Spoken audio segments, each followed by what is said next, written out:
जो जो विद्यार्थी रेलवे एग्जाम का तैयारी कर रहे हैं उनके लिए कुछ महत्वपूर्ण प्रश्न लेकर आया हूं। तो चलिए शुरू करते हैं। पहला प्रश्न कह रहा है कि चरण और रजत है, उसके वेतन का अनुपात 5:4 है। दो व्यक्ति है, चरण है और रजत है, उसके वेतन का अनुपात है 5:4। ठीक है। प्रत्येक के वेतन में 3,000 रुपए की वृद्धि हुई। तो हम क्या करते हैं कि 3,000 को बीच में रखते हैं, तो वृद्धि के बाद उसके वेतन का अनुपात हो जाता है 6:5। ठीक है। एक नया तरीका बता रहे हैं, क्या करते हैं कि तिरछा तिरछी गुना करते हैं और बड़ा में से छोटा घटाते हैं। तो क्या होता है 55-25, तो यहाँ लिखते हैं 25 और घटाओ 6 चौके 24, 25 घटाओ 24 बराबर बीच में कितना है 3,000 लिख देते हैं। और ये दोनों को आपस में घटाते हैं, यानी 6 में से 5 घट जाएगा तो कितना बचेगा 1। अब यहाँ पर 25 में 24 घट गया तो क्या बच गया 1, तो 1 बराबर कितना है 3,000। अब प्रश्न कह रहा है कि चरण का वेतन क्या होगा। तो चरण का वेतन के सामने क्या है 5 है, तो यहाँ पर चरण का वेतन निकालना है। तो 5 बराबर कितना हो जाएगा, तो 3,000 गुने 5 यानी कितना हो जाएगा 15,000।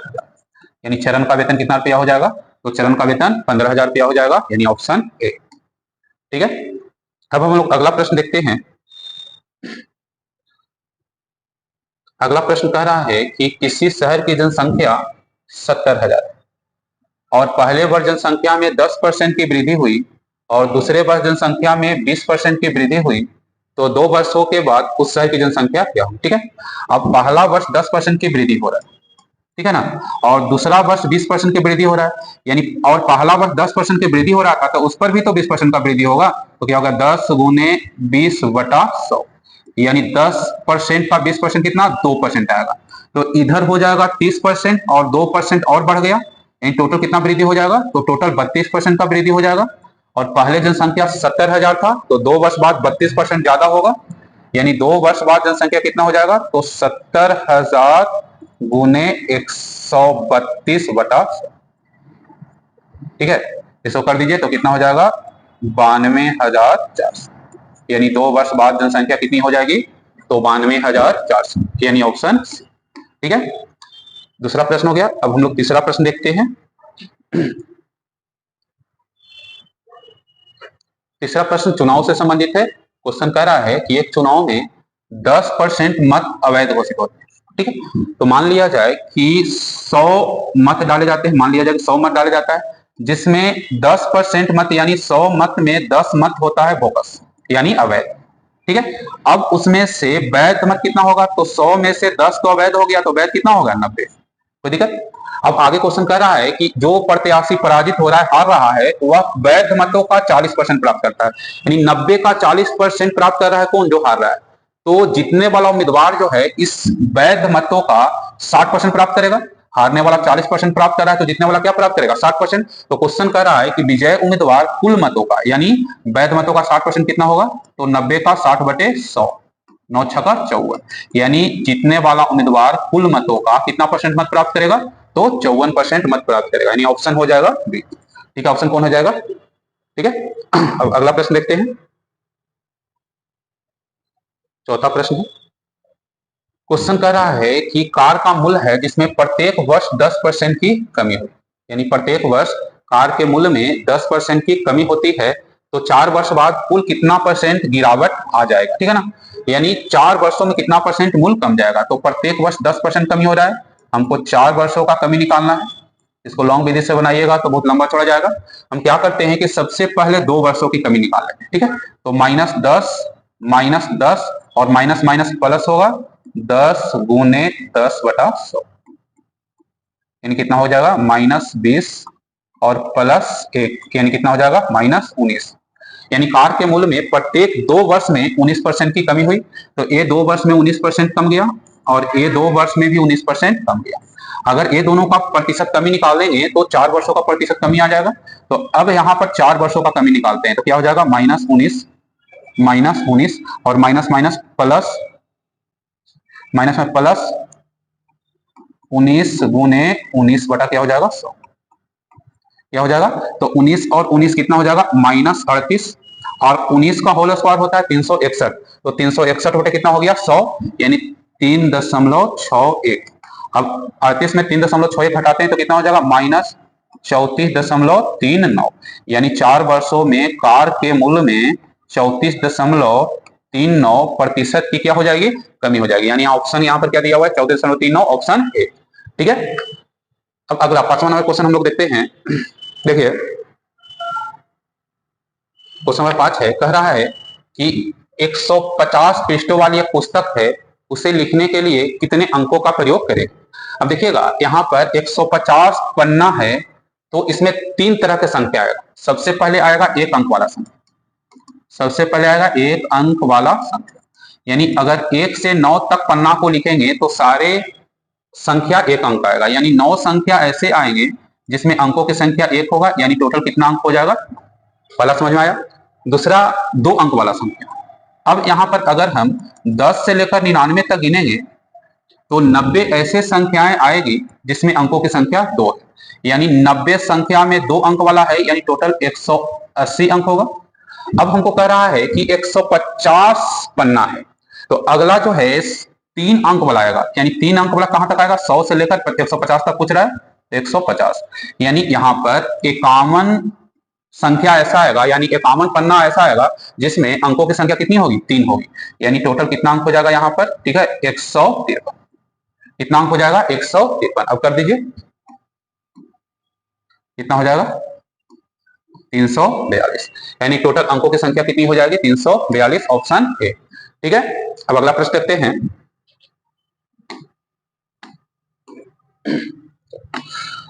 अब अगला प्रश्न में अभाज्य गुणनखंडों की संख्या ज्ञात करें। ठीक है, तो देखिएगा दुनिया का कोई भी संख्या का गुणनखंड तोड़िएगा तो अभाज्य गुणनखंड के रूप में आएगा। अब यहाँ पर 21 का गुणनखंड तोड़ते तो 21 का गुणनखंड हो जाएगा 3 गुना 7, ये 2 संख्या अभाज्य संख्या है, और ऐसा कितने बार आया है, ऐसा 7 बार आया है, इसमें 2 अभाज्य संख्या आ रहा है, ऐसा 7 बार आया है, यानी 7 दूनी 14, इसमें कितना अभाज्य संख्या आएगा, 14।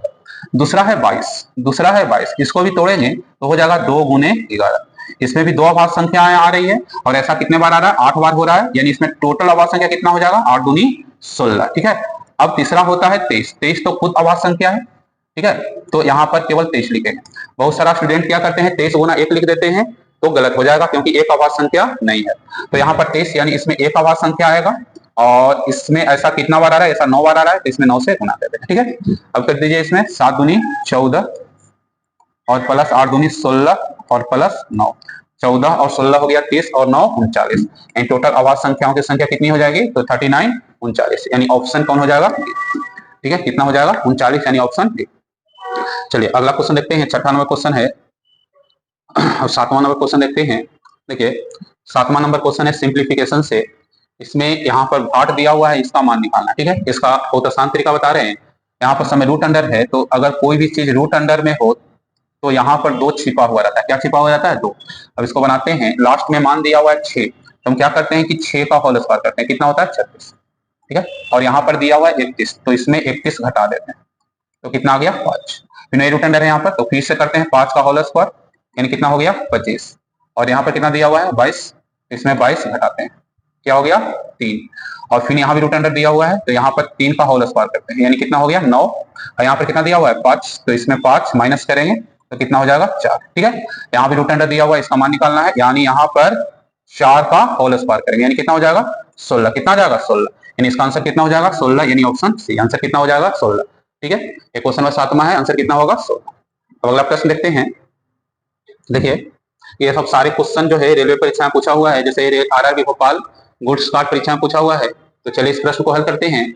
इसमें शेषफल ज्ञात करना है, यानी क्वेश्चन में दिया हुआ है कि 3 के पावर 33 में अगर 8 से भाग देते हैं तो शेषफल क्या होगा। देखिए अगर यहाँ पर 8 से भाग देने के लिए कह रहा है तो 3 के पावर 33 को इस प्रकार तोड़ेंगे कि यहाँ पर शेषफल 1 आए। ठीक है ना, यानी यहाँ पर अगर 9 आ जाए तो 9 में अगर 8 से भाग देंगे तो शेषफल कितना आएगा, 1 आएगा। अब यहाँ पर 9 आने के लिए 3 का होल स्क्वायर करेंगे, लेकिन 33 तो 2 से कटेगा नहीं, तो इसको लिखेंगे 3 के पावर 2 गुने 16 और गुने 3 के पावर 1 भागा। अब क्लियर है मामला, 16 दूनी 32 और 1 33 हो जाएगा। अब यहाँ पर दे दिया है 9 के पावर 16 गुने 3 भागा क्या दे दिया है 8। अब यहाँ में 9 में 8 से भाग देंगे तो शेषफल क्या आएगा 1, तो 1 गुने 3, यानी इस प्रश्न का शेषफल कितना आएगा, तो कितना आएगा शेषफल 3, यानी ऑप्शन नंबर 1। ठीक है, ये समझ में आया। चलिए अगला प्रश्न चलते हैं, 8वां प्रश्न है। ठीक है, ये सारा प्रश्न जो है रेलवे परीक्षा के लिए काफी महत्वपूर्ण है। तो अगला प्रश्न कह रहा है क्या, देखते हैं। हाँ, अगला प्रश्न कह रहा है कि हरी एक काम को 30 दिन में करता है और गिरी उस काम को 20 दिन में करता है और कुल मजदूरी मिलता है 1000, तो हरी का हिस्सा कुछ है, ठीक है ना। यहाँ पर देखिए, अगर काम किया जाए तो मजदूरी मिलता है काम क्षमता के आधार पर, यानी काम करने की क्षमता के आधार पर, और काल क्षमता होता है दिन का उल्टा होता है, यानी ये दिन है उसको पलट देंगे वही हरि का काल क्षमता होगा, और गिरी के दिन को पलट देंगे वो गिरी का काल क्षमता होगा। तो यहाँ पर हरि है और गिरी, यहाँ पर हरि 30 दिन में कर रहा है, जिसकी काल क्षमता क्या हो जाएगी 1/30, और गिरी का हो जाएगा 1/20। 0 से 0 कट गया, यानी यहाँ पर मजदूरी किस रूप में बटेगा 2:3। और यहाँ पर प्रश्न कह रहा है कि हरि का मजदूरी, यहाँ पर हरि का मजदूरी क्या हो जाएगा 2/3 2 5 गुने 1000, यानी हरि का मजदूरी कितना रुपया हो जाएगा 400 रुपया। हरि का मजदूरी कितना रुपया हो जाएगा 400। कोई दिक्कत इसमें, ठीक है ना। ये RRB चंडीगढ़ में पूछा हुआ है ASM परीक्षा में, ठीक है ना। आगे प्रश्न देखते हैं। 10वां नंबर प्रश्न है, तो प्रश्न को इस पार्ट से हल करते हैं। यहाँ पर Q P से 50% अधिक कुशल, यानी यहाँ पर Q का क्षमता और बटे P का क्षमता बराबर क्या हो जाएगा 150/100, यानी 3/2, ठीक है ना। अब इसको इस रूप में समझते हैं कि Q जो है एक दिन में 3 ईंट ढोता है, तो P एक दिन में 2 ईंट ढोता है। तो क्वेश्चन कह रहा है कि P जो है 9 दिनों तक मान लिया जाए कि ईंट ढोता है, और एक दिन में 2 ईंट ढो रहा है, तो 9 दिन में 9 दूनी 18 ईंटा ढोएगा। कई ईंटा ढोएगा 18 ईंटा। क्वेश्चन कह रहा है कि अगर Q उस काम को करे, तो समझते हैं कि मान लीजिए Q 18 ईंटा को ढोना के लिए रहे और एक दिन में 3 ईंटा ढो रहा है, तो अगर Q उस काम को करे तो कितना होगा 18/3, चौथिया 18, यानी उस काम को कितना दिन में करेगा, तो उस काम को 6 दिन में करेगा, यानी ऑप्शन सी। 10वां का आंसर क्या होगा 6 दिन, यानी ऑप्शन सी, ठीक है। अब अगला प्रश्न देखते हैं। अगला प्रश्न जो है, ठीक है, 9 और धारा से संबंधित है। यहाँ पर कह रहा है 1 घंटा 45 मिनट। पहले इसको घंटा में चेंज करते हैं, तो यहाँ पर 1 घंटा है 45 मिनट, और 1 घंटा में 60 मिनट होता है, तो क्या लिखेंगे 1/45/7, 15 45, 15 चौके 60, यानी 7/4। के घंटा आ जाएगा 7/4। अब यहाँ पर मान लिया जाए कि शांत जल में नाव की चाल ए है। हम मानते हैं कि शांत जल में नाव की चाल मान लेते हैं ए, और धारा के चाल मान लेते हैं बी, ठीक है। तो जब नाव जो है धारा के दिशा में जाएगा, तो यहाँ पर ए और बी जुटेगा, क्योंकि धक्का देगा चलने में, ठीक है। और नाव अगर धारा के विपरीत दिशा में जाएगा, तो ये दोनों चाल आपस में क्या होगा घटेगा। तो अब यहाँ पर कह रहा है कि धारा के दिशा में, यानी A + B, और चाल बराबर होता है दूरी बटे समय। कितना दूरी तय कर रहा है, तो 28 किलोमीटर का दूरी तय कर रहा है, और कितना समय लग रहा है 7/4 घंटा। तो चाल बराबर होता है दूरी बटा समय, यानी 28/7/4 होगा। 4 बार में कटेगा, 4 के 16, यानी अगर वह नाव धारा के दिशा में चले तो प्रत्येक घंटा 16 किलोमीटर दूरी तय करेगा, जिसमें अकेले नाव जो है 14 किलोमीटर का दूरी तय कर रहा है। 1 घंटा में कितना किलोमीटर तय कर रहा है 14, तो धारा 1 घंटा में कितना दूरी तय करेगा, तो 16 घटाओ 14, यानी प्रति घंटा धारा 2 किलोमीटर का दूरी तय कर रहा है, यानी आंसर कौन हो जाएगा, यहाँ पर आंसर हो जाएगा डी, ठीक है ना। अगर बाई चांस क्वेश्चन पूछता कि धारा के विपरीत दिशा में नाव की चाल क्या हो जाता, तो शांत जल में नाव की चाल 14 आया है और धारा के चाल आ गया है 2 आया है। अगर पूछे विपरीत दिशा में चाल, तो क्या हो जाता 12 किलोमीटर पर घंटा। अगर बाई चांस क्वेश्चन ए पूछ देता तो चाल क्या हो जाता 12 किलोमीटर प्रति घंटा, ठीक है। चलिए अब अगला प्रश्न देखते हैं। ये बीजगणित का प्रश्न है, NTPC PT में पूछा गया है, तो चलिए हल करते हैं। प्रश्न कह रहा है कि x² + 1/16x² बराबर 19/2। हमको मान निकालना है 2x - 1/2x, ठीक है। अब यहाँ पर क्या करते हैं कि हम इस ओर 4 से और इस ओर भी 4 से गुना करते हैं, ठीक है। गुना कीजिए, 2 दूनी 4। अब 4 से गुना करेंगे तो कितना हो जाएगा 4x² प्लस 4/16, यानी 1/4x², 19 दूनी 38। यहाँ तक तो आ गए। अब यहाँ पर देखिए फॉर्मूला लगाने की जरूरत नहीं, एक यहाँ पर शॉर्ट ट्रिक बता रहे हैं कि अगर मान लिया जाए कि p² + 1/p² बराबर k रहे, और आपको मान निकालना है p + 1/p का मान निकालना है, तो हम लिखेंगे √k + 2। अगर हमको p - 1/p का मान निकालना है, तो लिखेंगे k - 2। क्या लिखेंगे k - 2। यहाँ पर मान निकालना है माइनस का, तो इसके बाद हम लोग मान निकालते हैं, तो किसका मान निकालना है 2x - 1/2x। तो क्या हो जाएगा 38 माइनस 2, और 38 में से 2 कट गया, 36 बच गया, और 36 का वर्गमूल कितना हो गया 6, यानी इसका आंसर कितना हो जाएगा, इसका आंसर हो जाएगा 6, यानी ऑप्शन ए। कोई दिक्कत, ऑप्शन क्या हो गया। अगर इसमें प्लस का मान निकालना, यहाँ पर प्लस का मान निकालना रहता तो हम 38 में 2 जोड़ देते, 39, रूट अंडर कितना हो जाता 40, सॉरी रूट अंडर कितना हो जाता 40। ठीक है, अब अगला प्रश्न देखते हैं। चलिए, बीजगणित का ही प्रश्न है, सरलीकरण में भी देता है ऐसा प्रश्न, घातांक करने में भी रहता है, ठीक है ना। तो इसे हल करते हैं। यहाँ पर क्वेश्चन में दिया हुआ है कि x बराबर दिया हुआ है ए स्क्वायर माइनस 25 वाई ए स्क्वायर माइनस 36।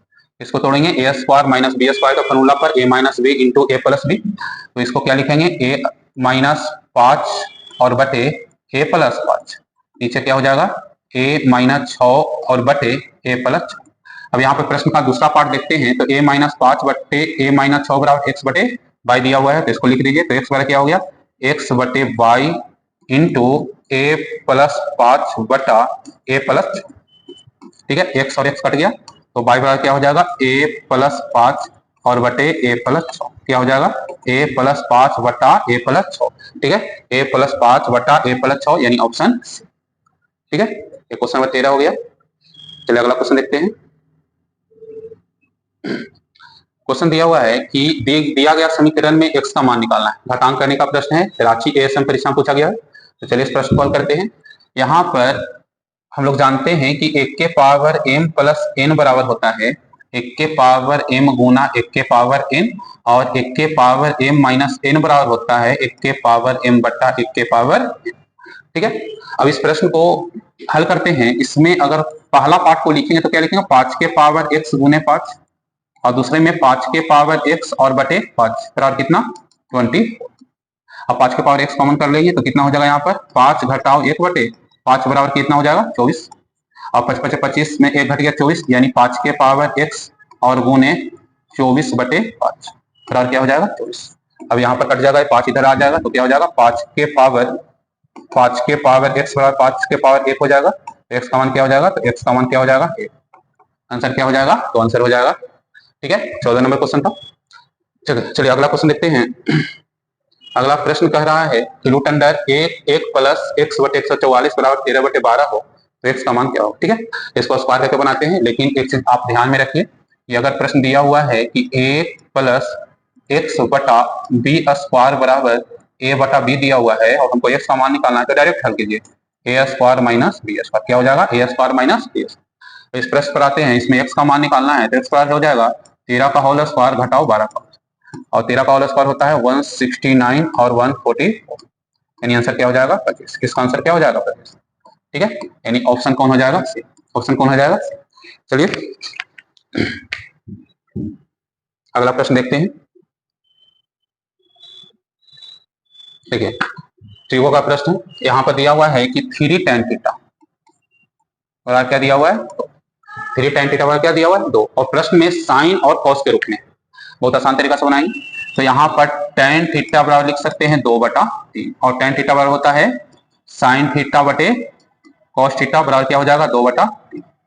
अब साइन थीटा के सामने 2 मान रखेंगे, और कॉस थीटा के सामने क्या रखेंगे 3 मान रखेंगे, ठीक है। तो यहाँ पर क्या हो जाएगा 2 गुने 2 माइनस 3 बटे 2 गुने 3 माइनस 2, ठीक है।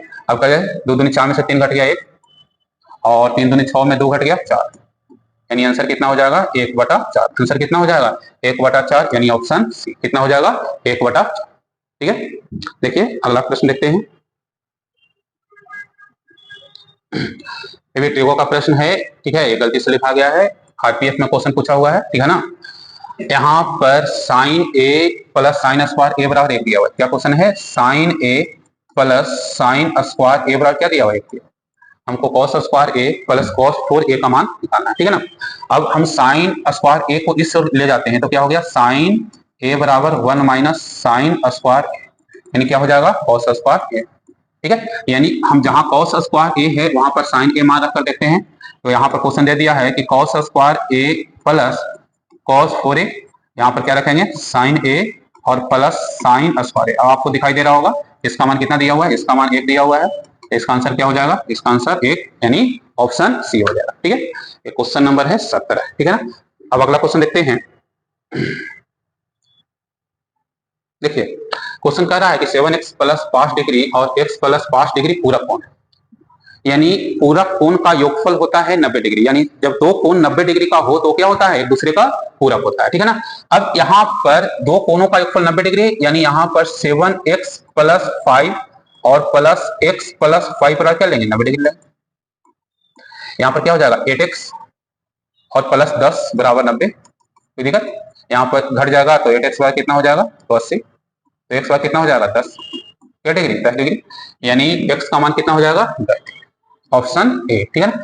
एनटीपीसी में पूछा हुआ है, आरआरबी एनटीपीसी में, ठीक है। तो चलिए अगला प्रश्न देखते हैं, 19वां नंबर प्रश्न देखते हैं।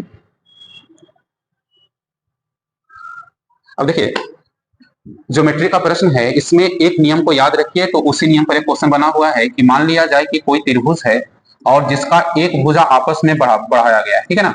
तो ये दोनों कोणों का योगफल, इसको x लीजिए, इसको y ले लीजिए, तो इसके बराबर होता है, ठीक है। यानी किसी त्रिभुज में एक भुजा बढ़ाया हुआ है तो ये दोनों कोणों का योगफल बाहर बने हुए कोणों के बराबर होता है, ठीक है ना। यानी यहाँ पर x प्लस वाई बराबर क्या हो जाएगा, यहाँ पर इस कोण का मान x प्लस वाई। अब इसी पर एक क्वेश्चन बना हुआ है, यहाँ पर देखिए ये त्रिभुज है, इसमें एक भुजा को बढ़ाया गया है, एक कोण 30 डिग्री दिया हुआ है, एक कोण 50 डिग्री दिया हुआ है, इस कोण का मान क्या हो जाएगा, तो दोनों का योगफल के बराबर होगा, यानी 50 प्लस 30 यानी क्या डिग्री हो जाएगा, 80 डिग्री। कितना हो जाएगा, 80 डिग्री। हमको कौन मान निकालना है, AED, इस कोण का मान निकालना है। तो पहला तो हम लोग देखिए, अब त्रिभुज इसमें आते हैं, इस त्रिभुज में आते हैं, इसमें एक कोण बढ़ा हुआ है, तो अब इसमें इस कोण का मान a और इसके योगफल के क्या होगा, बराबर होगा। इसमें a 80 डिग्री आया है और a आया है 25 डिग्री, और 80 और 25 डिग्री जोड़ेंगे तो कितना हो जाएगा, 105। कितना डिग्री हो जाएगा, 105, यानी ऑप्शन ए। कितना डिग्री हो जाएगा, 105, यानी ऑप्शन ए। चलिए अगला प्रश्न देखते हैं, अंतिम प्रश्न है,